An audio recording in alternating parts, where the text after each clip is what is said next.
Hey everyone, welcome back to Real Talk About Feminism podcast. This is episode 49.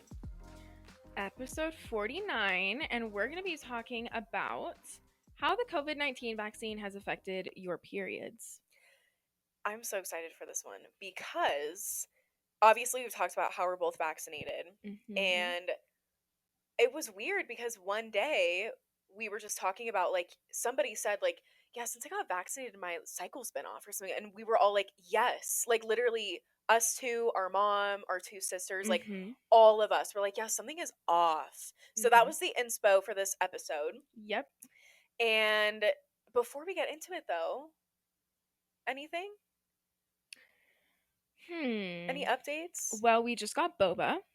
Yep, and it's really tasty. Yeah, so I've always had an aversion to the actual boba, like the tapioca boba, because one time I'd never had it before, and then I tried Kenz's.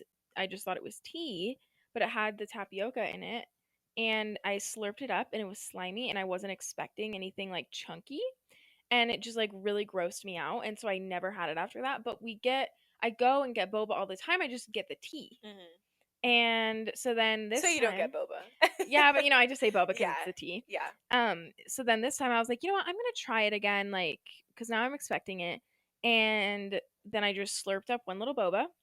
And that sounded really gross. I slurped up one little boba ball thing, whatever, and chewed on it. But then I just got the grossest image in my head, and I can't do it anymore. So I've moved my straw up like really high so that I don't suck up any boba. It's not for everyone. That's okay. I told her, I was like, just save me the boba. Because your drink is actually good. She got matcha. Yeah, I got matcha. And it's actually really, really good. Yeah, I got it last time, just matcha with a little bit of vanilla. Yeah, I don't know. I just really, like, maybe it's just because it's, like, an Asian drink, like, from Asian culture, and, like, I love Jared's culture. But everyone else in the family likes it too. Yeah, I don't know what it is. I turned everyone onto it, not to brag. You know what it is? You know what I imagined? I saw a video one time about how if boba sits, this was probably fake. Ew, okay, I don't want to hear that. What are you gonna say? Well, it was like little bugs. Ew. But I'm pretty sure that was fake. But that's like, I just saw a video about it and it was like, this is what happens if boba sits overnight. And then it was like little bugs. And I was like, okay, I can't tell if that's maggots because of like, flies that land on it. But it was just really gross. And so I just can't. Okay, well, that's fine. You don't have to ruin it for everyone else. But you like it already. I have a feeling that's fake because, like, the girls have left, like, half their drinks overnight in the fridge and it's been fine. Yeah, well, because it was in the fridge. It was most definitely fake, but it was just like that image I can't get out of my head. Yeah, that's gross. Yeah. But anyways. And, like, if you're gonna spend $7 on a drink, get something you like. Yeah. Like, I tried the boba again. Right, you gave it a try. I gave it a try. But I'll just stick with my regular tea. That's great. But it is nice to have, like, a little drink while we It podcast. Is. I know. We love it. We're editing all day or all morning tomorrow. You're like, all day? Yo, what? But yeah, we just love drinks. We're a drink family. We really are. Dutch. I like Dunkin'. You hate Dunkin'. I hate Dunkin'. Starbucks all the way. But yeah, Dutch, Kung Fu tea, Polar Pops from the gas station. Not me anymore. Oh. Yeah. I'm a classy lady now. I have no shame in rolling up with my big styrofoam cup. My big 79-cent soda. Yesterday, we have a gas station, like, literally right around the corner from our apartment. And I was like, Jared, I'm really, really craving a big cherry Coke. Oh my gosh. And he was like, you want me to go to the gas station? I was like, yeah, please. He's like, all right, I'll be back. He comes back with, like, the extra large. I was like, thank you. Honestly, though, a big cherry Coke is so good. So good. That is, like, my kryptonite. Like, I love cherry Coke. Okay. Can I say what you said when we got cherry Coke? What? we were up at our sister's volleyball tournament last weekend. What did I say? So it was like an hour and a half drive. So we stopped on the way back to get some drinks because we had woken up early and it was a long drive, so we were tired. And we need a drink. Yeah. So we stopped and got some drinks. She got cherry Coke, took a sip of it, and she said, "That is orgasmic." It was like, a long day in a gym watching volleyball all day, and the lady took our Dunkin' away, so we didn't have our drinks. Yeah, even though you hated it. Yeah. But Anyways, I'm sorry, it was good. it was so funny. It's like the funniest reaction. I was like, oh my gosh. Jeez, overreaction much? I was like, wow, that must be really good. But then I tried it and I was like, dang, why did I just get the regular? Why didn't I get the cherry? Cherry Coke all the way. Anyways, that was it. Funny. Any updates from you? No, Okay. nothing new. Okay, well, let's get into the feminist highlight. This week I picked a few people to highlight. They're all Olympic athletes from this past Winter Olympics. Okay. I believe the Paralympics are going on. I'm not positive. Yeah, I think so because they're always like right after. Yeah, I didn't even really watch the winter one, but I didn't either. So Elena, I think it's Elena Myers Taylor. She's the most decorated Black Winter Olympian ever. She has 5 medals total, 2 bronze and 3 silver. Wow. And then Alana Myers Taylor and Kaylee Humphreys, they're the first women to medal in women's monobob from Team USA. Elena won silver and Kaylee won gold. So I actually became obsessed with bobsled. I lied. I did watch the Olympics. Yeah, a couple. But I just watched bobsled and I was so fascinated by it and I actually watched them. Oh, cool. Yeah. That's really cool. Yeah, so I recognize their names. I'm pretty sure we watched them together because remember you literally looked up like how to get into bobsledding? Oh yeah, you were there. Yeah, I was like, I'm convinced the same amount that okay, you know how people are like always convinced that like, oh, this institution is just like a front for money laundering. Yes. I'm convinced that bobsled is not a real like how do you get into it? How do you? Because you Googled it, there was like nothing. Yeah, I was like, how do you like it was just like when I Googled how to get into bobsled, it was all just like apply for the Olympics. And I'm like, wait, but how do you train? I start? Yeah, how do you start? How do you get a bobsled? How do you train? How do you go in the course? Like all this stuff. Seriously. I don't get it. So I'm just fascinated, but we did watch them, so that's cool. That is really cool. And I just took all of these like really cool moments from Team USA's Instagram, so check it out if you want more. Shout out whoever their social media person is really doing a good job. Actually, they did. Erin Jackson is the first Black woman to win an individual medal in speed skating. She won gold. Jessie Diggins is the first American woman to medal in an Olympic long distance cross country race in silver. Wow. She won silver. That was a ski cross country race, I think. Abby Rogue is the first Indigenous woman to play Olympic hockey for the United States. Wow. Kelly Curtis. Girl, wow. It's just so funny. Kelly Curtis is the first Black athlete to compete in skeleton for the United States. That's really cool. Like the first Black athlete in general, like man or woman. Oh, wow. That's crazy. It's literally 2021. Yeah, I know. Or 2022. Oh my gosh. Okay, I still write the date as 2021 unintentionally. I did that the other day. Oops. Just doesn't feel like it should be 2022. And it's such a mouthful. 2022. 2022. Yeah, too much. 2023. Imagine that. 2037. Okay, last one. Timothy LeDuc. They are the first publicly out non-binary athlete to compete at the Winter Olympics. Wow. Yeah, I actually want to look more into them because there was a lot of like coverage in media because it's really cool. Like that's a big deal. Yeah, that is a big deal. Yeah. Wow. Well, those are all amazing highlights. Definitely really cool, especially skeleton and the bobsled. I'm just still stuck on how you get into it. Like honestly, what sport do you want to do, honey? I want to do skeleton. Like I want to get on a board type thing and lay flat on my stomach while I'm going like 90 miles an hour on this track. Like that is so dangerous. Oh but yeah, gosh. How do you get into that? I want to do monobob. It's just like funny. Like you never hear about how like they get started. Really. Yeah, if anyone knows, like someone please DM us. Please. It keeps me up at night. Wow. All right. So for this episode, like Haley said, we're going to talk about how the COVID-19 vaccine has affected periods. Yep. So I initially, when I started the research for this article, like I Googled that exact thing and a ton of articles came up on the topic. So there's a lot of information out there.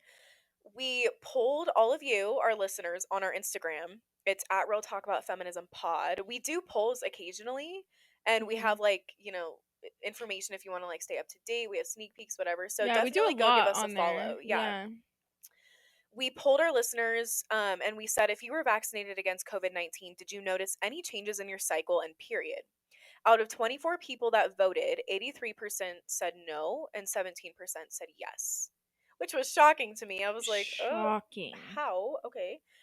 Um, and like I said, like us and like the women in our family, like we all had changes, like noticeable differences. Yeah, and the other thing that's weird too is I went to the doctor in August and Of she of 2021. 2021. Okay. Yeah, and you know how they just like ask how's your is your menstrual cycle regular? When They was always your ask last for like period? the last, yeah.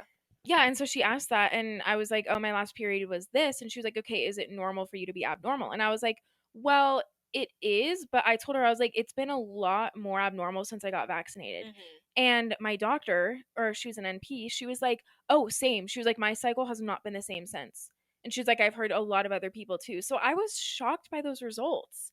It's Yeah. not even like close to being like even 50-50. No, yeah, 83 and 17. That's crazy. Yeah, but obviously there's enough people who have noticed a difference for there to be so many articles and stuff. Right. So I'm Right. excited to hear all that you researched, but it's just shocking to me because every single one of us in this house, we Yeah. all experienced And are drastic still. changes. And are Yeah, still. still, it's still different. So, Yeah, and it's crazy to me too because I wonder just like how the pandemic overall has affected, cuz like there's so much more stress in everybody's lives and like true. stress has a big True. part in your cycle and your period. I didn't think about that. That's Yeah. true. And like for me, I would like when I first got vaccinated, like I noticed it. Mm. And like I had my IUD in, but my cycle was continuous. So I was Mhm. like, okay, something's weird here. Yeah. Just weird. The NIH, which is the National Institute of Health, they did a study that showed women who were vaccinated had an increase in cycle of 1 day on average and only for a couple of cycles. Okay. So basically, like okay, I'll go into it. So the study that they did, they collected data from 4,000 women ages 18 to 45 from Natural Cycles, which is Okay. the like FDA approved. Ovulation tracker Yes, thing. yeah. I hesitate to say birth control because it's really just tracking your Yeah, cycle. cycle tracking. Um, the study looked at 3 cycles before the initial vaccine and 3 cycles after. And for unvaccinated women, they just did 6 consecutive cycles. Okay. 55% of vaccinated women in the study had Pfizer, 35% Moderna, and 7% Johnson and Johnson. And Ooh, that Johnson and that Johnson. Johnson and Johnson is Moderna gang. Moderna gang. Wait, I think we're Pfizer. No. We always think that the other person was Pfizer. We're both Moderna. We're both Moderna. But I Who has swore Pfizer? you were Pfizer. Is it mom? Sadie or Nat does. Okay. Yeah, I always swear you have Pfizer. I always swear you have Pfizer. But no, we're both Moderna. Both Moderna. Okay. Gavi, the Vaccine Alliance, they discussed this study and they also said that the reason the vaccine temporarily affects menstruation is the chemical crosstalk that occurs between the brain and the ovaries can be disrupted by physical or emotional stress. So, the vaccine, that can be a physical stressor because it induces a strong immune response, which is very true. Like, the side effects, everybody knows about them. So they're saying that there was an effect, but it was temporary. Temporary, Okay. yes. Like they're using the study that the NIH did to like back up why the effects, why they happened, but like how they were so short term. And their reasoning, that does make sense. It does, yeah. But it's weird that like it's still affecting us. Yeah. And that's what I said in the beginning. Like, I wonder if it's just like life. Yeah. It's so hard to know. It's so hard. But I feel like who honestly has a regular cycle at this point? Everyone I talk to, nobody has a regular cycle. Like I feel like regular cycles, like get it the same day at the end of the month. That doesn't even exist. I feel like. Yeah. And maybe it's because we have more stress in the world. We have more stuff, but I just feel like nobody has a freaking regular cycle. I know. I do now, and like I did all the way up until I got my. I always talk about my IUD. Okay, but up until I got it, a few months before I got it out. I was gonna say did we address on here rip to your IUD? No, because I didn't talk about it. I was just like, sayonara. Yeah, everyone just like a moment of silence. You It's guys, I gone. went in to get my IUD out because I was sick of being on the pill and the IUD because I was on the pill to regulate my cycle Yeah. because it was out of control. Mm. And I went in to get it out, and my blood pressure was 168 over, I don't even, I like 100 or something. Mm-hmm. So much so that my OB was like, I'm hesitant to put you on the pill again because it's so high. Yeah. It's fine now. Like, I have normal blood pressure. But yeah, like, I was so nervous. Yeah. So she had to get it out. But I'm not sad. I loved it. It did great for. Oh, you loved it. I loved it. I really did. Oh, Until yeah, it we stopped know. working. Yeah, that was well. I when you were just mentioned like a little bit earlier about your IUD, I was gonna say, wait, rest You're in like, you have it out and you're peace. still bringing it up? Well, tell everyone how you wanted to dig it out of the trash, and then it wasn't there. Oh, I did. I tried to dig it out of the trash because hello, I paid for Ew, that. I paid for I that. would just like rinse it off and put it in a bag and keep it. Ew. I wanted to see how small it was, right? Cuz Yeah. like in reality it's really tiny. Yeah. But I looked on the little tray with like the crumpled like Paper yeah, stuff. whatever the Yeah. doctor did. And it wasn't in there. I looked in the trash, wasn't in there. Looked in the biohazard trash, was not in there. Like they were both empty. I'm like, "Did you put it in your pocket and take it?" She's like, mine now. Okay, wait, quickly, did it hurt getting it out? Um on a scale of 1 to 10, I would say a 6. Was it But worse getting it in or out? and I changed that, a 5. Okay. Getting it in, a 9. Okay. Okay. Yes. But yeah, it was out, it was quick, and that's that. If you guys have any questions about IUDs, seriously DM Ken's. Ask me. I would be happy to like give my thoughts on it. Yeah, because I'm sure that it's like everyone always, it's so nice if you have to get something done and then you can go to someone and be like, what do I Yes. expect? Since we're talking about it, I honestly think I got the wrong one. I got the non-hormonal. Mm, So my doctor was like, "Do you want to get the Kyleena, which is like the hormonal one, and it can stay in for 5 years?" And mm. I was like, "No, I'm not going through that trauma again." Because could that regulate your cycle? I think it would. Oh, okay.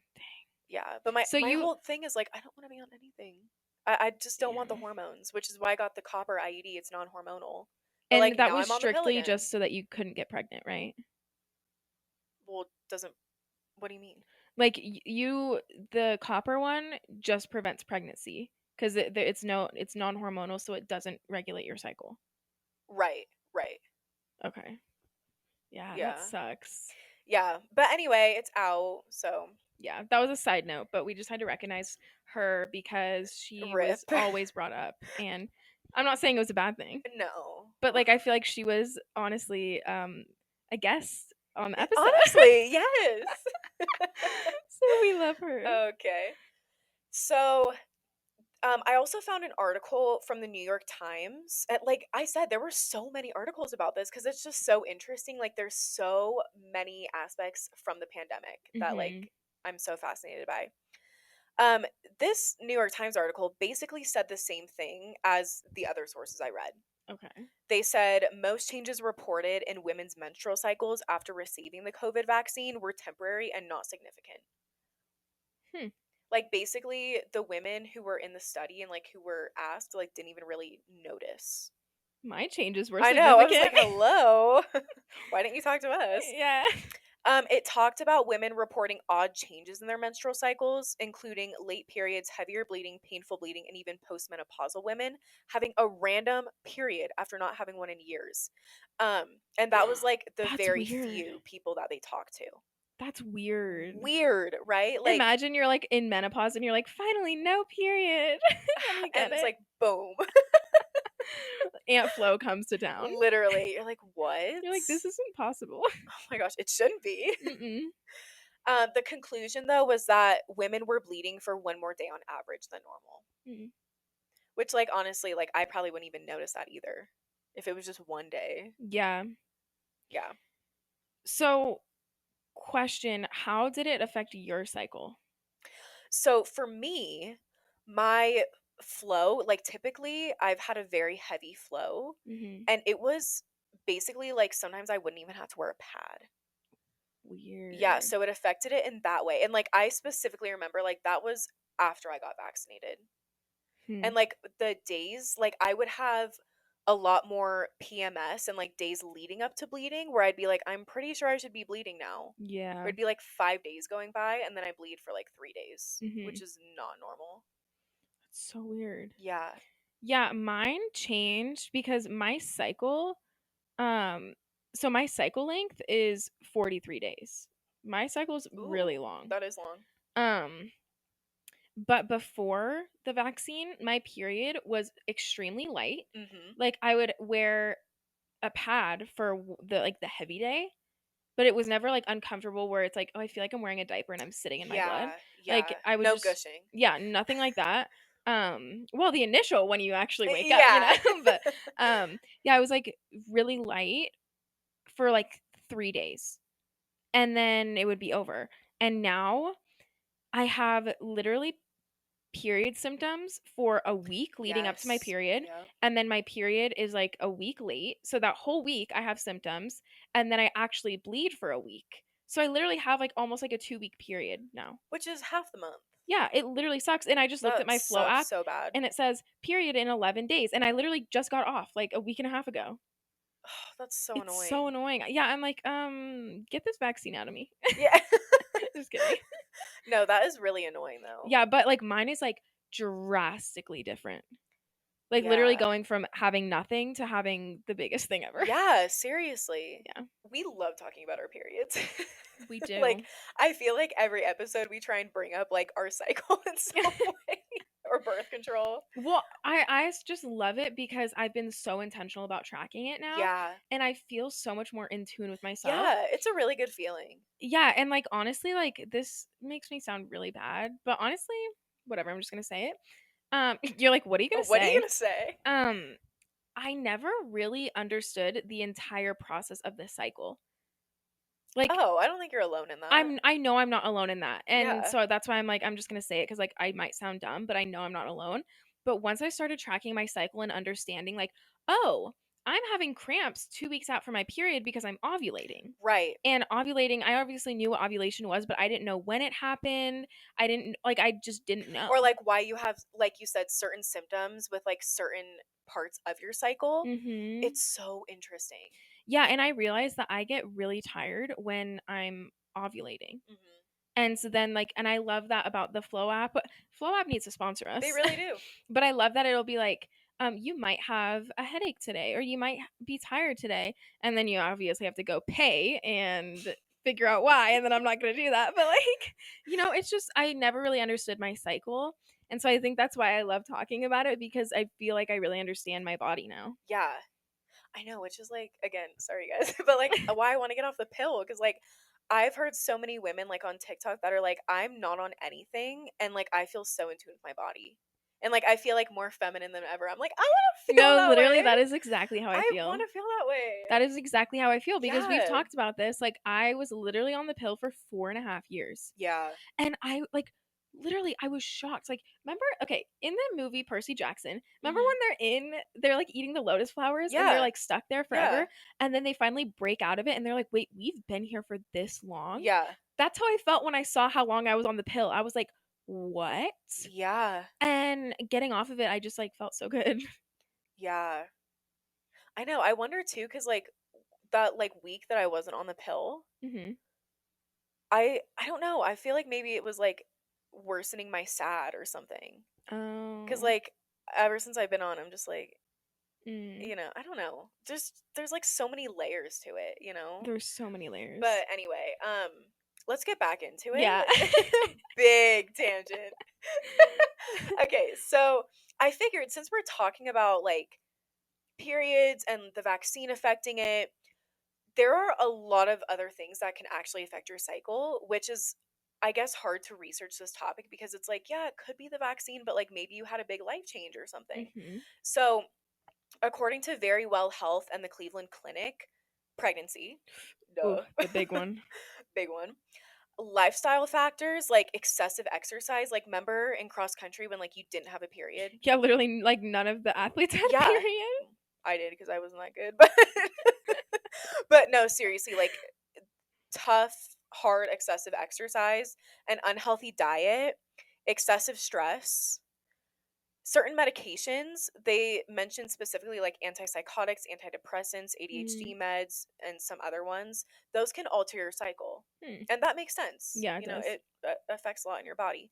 Travel, big lifestyle changes, or even like changes in your routine. Like if you're doing a certain morning routine for a year and then you just like all of a sudden change it, like that could affect it, maybe very small, but Yeah. some health conditions like PCOS, hypothyroidism, von Willebrand disease. Von Willebrand disease is a common bleeding disorder in girls and women, so that can affect your period, as well as endometriosis. It's a big one. Yeah. There's also a lot of stuff that constitutes an abnormal period, and like I was saying, I just feel like so many people have an abnormal period. Yeah. Like everyone I talk to, nobody's normal, but um these are the different things that mean that your period is abnormal. Um so you have an abnormal period if your periods occur less than 21 days or more than 35 days apart. So if you have that less than 21 day mark or more than 35, so mine is abnormal because I'm at 43. Yeah. But again, like it's hard because that's normal for you. Yeah, it's like abnormally normal. Right. Yeah, that's a good way to put it. Yeah. Also, if you miss 3 periods or more in a row, you might want to take a Yeah, you might pregnancy want to take a test. test. But that's abnormal if you miss more than 3. If your menstrual flow is much heavier or lighter than usual, that means your period is abnormal. Periods that last longer than 7 days, me. Periods that are accompanied by pain, cramping, nausea, vomiting. I feel like that's normal. Nausea, well, vomiting? Yeah, I mean, You should not be yeah, vomiting that's like to the point where it's that's too really much. bad. But like, But like and nausea? pain, cramps are painful, but like that's not the same type of pain I think they're referring to. Yeah. Yeah, nausea, cramping. Mm-hmm. I feel like that's pretty normal. Yeah. Okay. And then the last one is bleeding or spotting that happens between periods, after menopause, or following sex. That's abnormal. Yeah. So if any of these are happening consistently, talk to your doctor. Like I feel like everyone has one period where it's like you're like, "Oh, that was kind of different." Like Yeah. that's never happened, but like if it is happening consistently and you're getting worried, talk to your doctor for sure. Yeah, and like this one said, like I feel like if it's like three months or more in a row that like you haven't gotten your period or that it's been abnormal, then talk to your doctor, because if it's like 2 months, you can't really tell if it's abnormal. Right. Like, so if you're seeing a pattern, then talk to your doctor because they know what's best and they can help you, whether that's getting on birth control to regulate your cycle or trying to figure out what else is going on. They can help you. So Hopefully that helped because I know there's still a lot of like misunderstanding, confusion like with cycles and periods. Yeah. So hopefully that helped, and be sure to follow us on Instagram. I think I mentioned that this episode. Again, it's at Real Talk About Feminism Pod. We post all sorts of stuff. Yeah, we put a lot of effort into the Instagram and we try and put out really good content that complements the topics that we talk about. So it is really like the physical resource for you to go to. And I know we talk about it a lot and we've been really trying to, we say a lot when we're recording, oh, we'll post that on the story. And so we were trying to really follow through with that and post the pictures or the stuff we're talking about so that you guys see what we're actually referring to in certain episodes. So yeah, we're trying. Okay. yeah, we're trying. I don't have time for my love life. I'm so outdated on my TikTok references. Yeah, but that's a classic. Yeah. Anyways, yes. So hopefully that helps you guys. And if you guys are shocked like us, like we're shocked. Yeah, we are. But I was in tears, honey. I was in tears. But yeah, I don't know. I'm just really surprised that it is not affecting more people, but also validated that it has affected your periods. It's just and not like long term. everybody is different. So like yeah, there's plenty of people it didn't affect at all. Yeah. Well, thank you guys so much for listening. If you ever want to talk about your period, then slide into our DMs. Yeah, seriously, like I love hearing about other women's like periods and PMS symptoms and stuff. It's so fun. It's really fun. So, anyways, yes, we will talk to you guys next week. I hope you have a wonderful week. Have a great week. Bye. Bye guys.